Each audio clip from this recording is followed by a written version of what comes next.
Hey guys, welcome back to another video. Today we're back in the Great League. So what I've been doing is I've been trying out a few different leads in the early stages and seeing what works best for me. So if anybody's struggling with lead ideas or team ideas, maybe this video will help you out. So let's jump straight into it, get over to the Pokemon Go app and see what I'm going to be going over today. Okay guys, so we're over in the Pokemon Go app now, looking at my Pokemon here. So the first Pokemon that I've been using on lead is Skarmory. We all know Skarmory is a solid choice, steel flying type. Well, I've used Steel Wing, but deals extra damage on Charmers, Sky Attack and Brave Bird. So Sky Attack is the fast charging move, a little bit more spammy, and then you've got that Brave Bird nuke for any hard to deal with Pokemon like a Snorlax or a Lapras or something more bulky, maybe a Hypno or something like that. Brave Bird is a solid choice for that. Skarmory does struggle against Galarian Stunfisk, which is highly rated, but you know, it's pretty good all-rounder. Skarmory deals with Charmers very well, any grass types. So yeah, that's the first Pokemon I wanted to go over.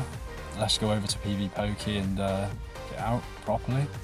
So Skarmory, number 25 on the list at the moment. So we've got Air Slash as the fast move there. But yeah, Air Slash is probably better for energy gain, but I like to use Steel Wing just for the extra super effective damage on the Charmers like Clefable, things like that. And yeah, Brave Bird, Sky Attack. So it's saying that Skarmory is better to close out games, but I have used it on lead and it performed really well for me. So it beats Altaria, Wishcash, Toxicroak, Abomasnow and Victory Bell, which are all very popular in the Great League. It loses to Azu, Stunfisk, Alola Marowak, Umbreon and Deoxys Defense, which are also very popular. So yes, a solid choice. You know, you're probably going to run into one of these that it wins against in most battles. So yeah, that's the first Pokemon I wanted to go over. The second Pokemon I wanted to go over is Venusaur. So Venusaur, you Vine Whip as the fast move for energy gain, Frenzy Plant and Sludge Bomb. Frenzy Plant to deal with, you know, Azu. It's pretty good against Stunfisk as well. And then Sludge Bomb for those Charmers and anything that grass moves aren't really very effective against, like the Flyers. Sludge Bomb's good against those, does a nice chunk of damage. So yeah, let's get over to PvPoke again. And Venusaur's number 24 on the list, so it's a very strong lead there, 91.9 rated, and it beats Azu, Bastiodon, Wishcash, Umbreon and Swampert, which are all very popular again. And it does lose to Stunfisk, Skarmory, which we've just gone over, Galvantula, Altaria and Toxicroak. So maybe having a Venusaur and a Skarmory in the same team would be quite solid. I might be trying that myself at some stage. Okay, the next Pokemon I would like to go over is Mantine. I've really enjoyed using Mantine recently. I did use it in my last video in the Catch Cup, as I caught it quite recently. I think it catches a few people out, but yeah, so it's a fast charger. Its fast charger move is Bubble is the fast move, then Ice Beam and Bubble Beam. So Bubble Beam, it's not a strong move. I did speak about this recently in my last video. It doesn't do a lot of damage, but it does lower the attack of the opposition Pokemon, so it gives you a good chance that the other opposition Pokemon isn't going to be doing as much damage to you when your next Pokemon comes in or against Mantine. So, and you've got Ice Beam, still a fast charger move. I think it's only 4 bubbles for an Ice Beam, and that does take out like any grass type, any flying type. You know, it's a very strong hit and move against those. You know, I've hit an Altaria with an Ice Beam the other day and it almost took it down, like 80% health or something like that. So yeah, very strong. Let's just go over to PvPoke again and see where it's at. Mantine, number 15, so very strong there. 98.6 on the lead.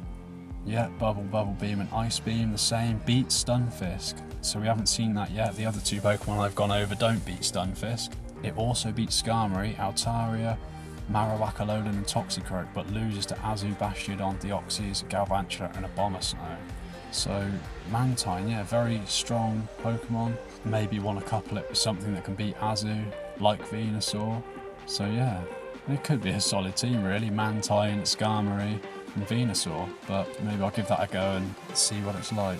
Okay, Wigglytuff, very strong lead, we know that. I've used that multiple times in my videos, probably my favourite lead, but I wanted to do something a bit different for you guys today and give you a different outlook on things, you know, something a bit different to what I usually do. So okay, next Pokemon is classic Azumarill.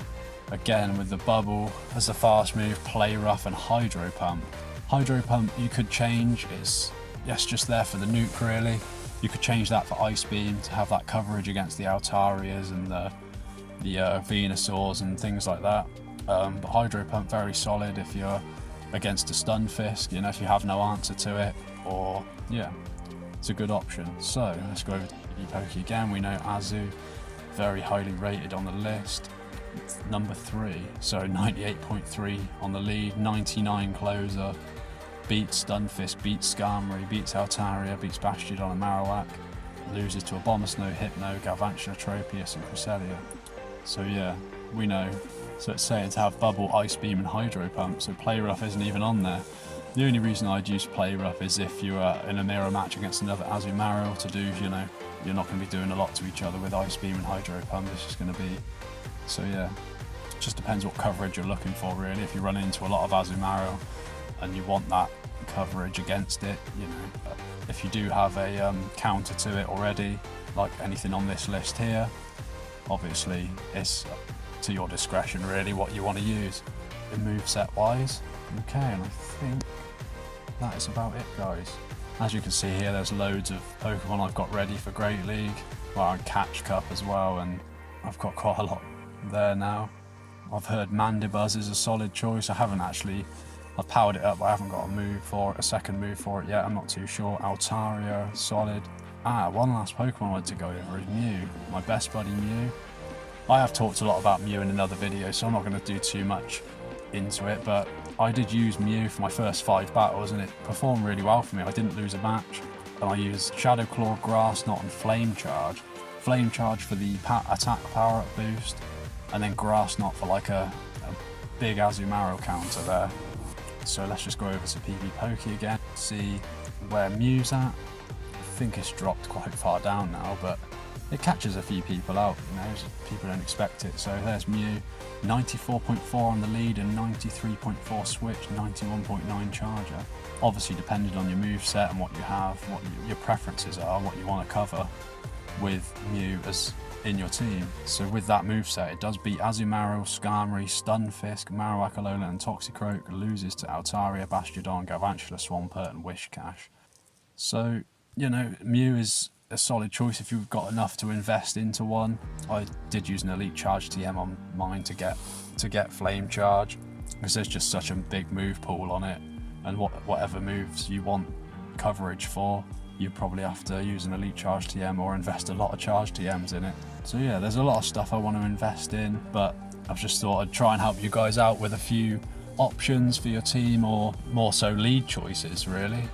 Okay guys, so that's it from me. Thank you very much for watching. As always, please do like and subscribe if you've got some use out of this content and if you're enjoying it. I'm excited to see what Season 6 brings. I think it's very exciting for us all. You know, they've brought another 14 levels in. We've got new gen Pokemon coming in, so it's nice to see how that's going to shake up the meta. So yeah, enjoy Season 6. See you in the next video.